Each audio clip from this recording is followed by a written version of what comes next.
ৰোগীৰ মৃত্যু কেন্দ্ৰ কৰি জিএমচিএইচত উত্তপ্ত পৰিস্থিতি চিকিৎসকৰ ভুলৰ বাবে যুৱকৰ মৃত্যুৰ অভিযোগ চিকিৎসাধীন অৱস্থাত 28 বছৰীয়া বিজয় দাসৰ মৃত্যু জ্বৰ পেটৰ বিষত ভুগিছিল জালুকবাৰীৰ যুৱকজনে দিনৰ ভাগত অক্সিজেনৰ পৰিমাণ হ্ৰাস পাইছিল ৰোগীজনৰ সন্ধিয়াৰ ভাগত যুৱকজনক ভৰ্তি কৰাইছিল জিএমচিএইচত চিকিৎসকে উপযুক্ত চিকিৎসা প্ৰদান নকৰাৰ অভিযোগ ঘটনাক লৈ চিকিৎসক আৰু পৰিয়ালৰ মাজত বাকবিতণ্ডা চিকিৎসকে ভুক্তভোগী পৰিয়ালটোক দুৰ্ব্যৱহাৰ কৰাৰ অভিযোগ মুখ্যমন্ত্ৰী আৰু স্বাস্থ্য মন্ত্ৰীৰ হস্তক্ষেপ দাবী পৰিয়ালটো মৃত বিজয় দাস জালুকবাৰী এইচি সমীপৰ বাসিন্দা ব্যক্তিগত প্ৰতিষ্ঠানত নিৰাপত্তাৰক্ষী দায়িত্বত আছিল বিজয় দাস ভগৱান হ'ব লাগিব আপুনি বুলিছে নেকি ডক্টৰ নেকি হস্পিটালখন আপোনাৰ নেকি আপুনি ডক্টৰ নেকি না আপোনাৰ পাৰ্সোনাল প্ৰপাৰ্টি হা আমাৰ নাগৰিক কি আছে আপুনি কিয় কৈছে আপুনি কিয় দম দি কথা ক'ব কিয় কৈছে কিয় দম দি কথা ক'ব আপুনি দম দি কথা ক'ব আপুনি কিয় দম দি কথা ক'ব হা আপুনি দম দি কথা কিয় ক'ব আপুনি দম দি কথা কাক ক'ব আপুনি আইছো কিয় বুলি কৈছে এখন হস্পিটাল আহিছে বুলি কিয় কৈছে হস্পিটাল এটা মানুহ কিয় কথা কৈছে গৰু ছাগল লাগিব নি আপুনি এটা চাকৰ কোম্পানী কাম কৰি আছে নহয় নহয় আপুনি আহিছে বুলি কিয় ক'ব হয় না আপুনি এটা হস্পিটাল কিয় কথা কৈছে এখন হস্পিটাল নহয় নহয় আপুনি ইমান দম দি কথা কিয় পাতিছে আপুনি এখন আপুনি দম দি আপুনি ক'ব যে কিয় আহিছে আপুনি দম দি কথা কিয় পাতি আছে আপুনি দম দি কথা কিয় পাতি নিজৰ পৈতৃক সম্পত্তি এখন হস্পিটাল খুলিব খুলি কিনে ক'ব যে ইয়াত কি হৈছে তেতিয়া নাযাওঁ আৰু শুনালো আমি যে ৰোগীৰ আত্মীয় এগৰাকী চিকিৎসকক কি কৈছে আৰু চিকিৎসকগৰাকীক এক প্ৰকাৰ তেওঁলোকে দুৰ্ব্যৱহাৰ কৰিছে বা যেটো সাধাৰণতে আজিকালি দেখিবলৈ পোৱা যায় যে এনে ধৰণৰ ব্যৱহাৰ কৰা হয় আৰু চিকিৎসকৰ ইয়াক গাফিলতি বুলি তেওঁলোকে ক'ব বিচাৰে কিন্তু এই ক্ষেত্ৰত ইতিমধ্যে অধ্যক্ষগৰাকীও জনাইছে জিএমচিএইচত বিজয় দাসৰ নামৰ যুৱকজনৰ মৃত্যু সন্দৰ্ভত অধ্যক্ষ দেৱজিৎ চৌধুৰীয়ে মন্তব্য কৰিছে তেওঁ কৈছে যে বিজয় দাস নামৰ যুৱকজনে সুৰাপান কৰিছিল চিকিৎসালয়ত ভৰ্তি কৰাৰ সময়ত তেওঁ শৰীৰ ফুলি আছিল আৰু কেইদিনমানৰ পৰা তেওঁ ৰোগত ভুগিও আছিল পৰিয়ালৰ লোকে কোৱা ধৰণে ৰোগীজনৰ চিকিৎসা আৰম্ভ কৰা হৈছিল আৰু তাৰ পিছত ৰোগীজনৰ মৃত্যু হৈছিল কিন্তু সকলো দুখ চিকিৎসকৰ ওপৰত জাপি দিয়া হৈছে পৰিয়ালৰ লোকৰ ফালৰ পৰা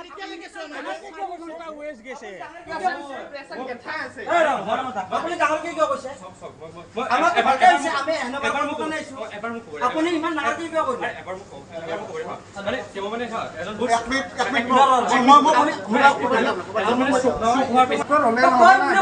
কাম কৰিব লাগিব মৰি আছে চাই ল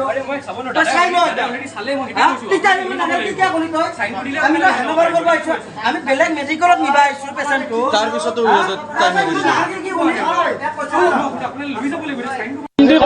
ল'ৰাজনৰ পেটৰ বিষ যে জ্বৰ উঠি আছিলে মাথাৰ বিজয় লৈ আহিলো অহাৰ পিছত আমি জিএমচিএইচত লৈ অহাৰ পিছত এম্বুলেন্সতে লৈ আহিছো আনি কিনে ইয়াত ভৰ্তি কৰালো তাৰপিছত ব্লাড ৰিপৰ্ট কিবা কিবি কৰিব দিলে ৰিপৰ্ট 4টা 5টা ৰিপৰ্ট দিছে আমি গোটেইবিলাক কৰিলো কৰাৰ পিছত ল'ৰাজনৰ পেটৰ বিষ উঠিলে অক্সিজেনটো পোৱা নাই সেইটোতো আমি ক'লো কমপ্লেইন দিলো তাৰপিছত আমি নিজে কৰিলো এইবিলাক তাৰপিছত ক'লে যে পেটৰ বিষ চেলাইনটো দিয়াই আছে তাৰপিছত পেটৰ বিষ তাৰপিছত আমি বেজি এটা লিখি দিলে ডক্টৰে বেজিটো মাৰিলো ডক্টৰে বেজিটো মাৰিলে মাৰাৰ পিছত কি হ'ল জানানে ইমাৰ্জেঞ্চি ভৰ্তি কৰা হৈছিল ৰিপৰ্ট কেইটা চোৱা নাই তাৰপিছত যে ক'লে যে আমি ৰিপৰ্ট কেইটা কৰা হোৱা নাই কৈছে ইমাৰ্জেঞ্চিত ভৰ্তি কৰাই দিয়া ইমাৰ্জেঞ্চিত ভৰ্তি কৰাই দিলো দিয়াৰ পিছতে আপোনাৰ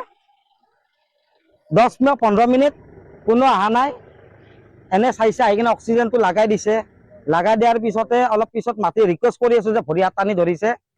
মাতি আছো গোটেইবিলাকৰ পুলিচো আছে আপোনাৰ ভিতৰে পুলিচো গৈছে ছাৰ ৰিকুৱেষ্ট কৰি আছো আপুনি চাই লওকচোন ডক্টৰক মাতকচোন বহুত দাউৰি গ'লো কিন্তু কোনো একো ৰেছপন্স দিয়া নাই লাষ্টত ল'ৰাজন মাৰাই গ'ল মাছটো খুলি দিছে নাকে মুখে তেজ তেওঁৰ যেহেতু বেমাৰবিলাক বহুত আছিলে আৰু বহুত ক্ৰনিক বেমাৰ যে কিছুমান বস্তুটো আৰু চিকিৎসকে অহাৰ লগে লগে ঠিক কৰিব নোৱাৰে কোনো ভগৱানো নহয় ইনফেক্ট মই যোৱাকালি কওঁ আমাৰ যোৱাকালি 339 এডমিট আমাৰ হস্পিটেলত ইমাৰ্জেঞ্চিত আহিছে যোৱাকালি জাষ্ট এক্সাম্পল এটা দিছোঁ তাৰে 142টা এডমিশ্যন হৈছে তাৰে 95টা মেডিচিনৰ এডমিশ্যন হৈছে চাৰ্জাৰী এডমিশ্যন হয় অপাৰেশ্যন হৈছে 7টা ইমাৰ্জেঞ্চি মেডিচিনৰ যি বেড খুব বেছিকৈ বেয়া থাকিলে কাৰ্ডিয়েক তেওঁলোককো দিয়া যায় গাড়ী এক্সিডেণ্টটো থাকে আৰু লগতে আমাৰ আজিকালি আইচু বহুত কেইখন আমি আপোনালোকে জানে জাপানীজ এনকেফেলাইটিছ ৰাখি থওঁ এই জেইৰ কাৰণে ৰখাৰ কাৰণে আমাৰ ইনফেক্ট ব্যক্তিগত খণ্ডৰ হস্পিটেললৈকে আজিকালি পঠাই দিয়ে যদিও এটা চৰকাৰৰ এটা মানে নিৰ্দেশনা আছে যে জেই থাকিলে তেওঁলোকে ৰাখিব লাগে আৰু যোনটো খৰচ হয় সেইটো বহনটো মানে চৰকাৰে ঘূৰাই দিব কিন্তু আমি দেখিছোঁ যে নতুন ট্ৰেইন এটা আহিছে চব পঠাই দিয়ে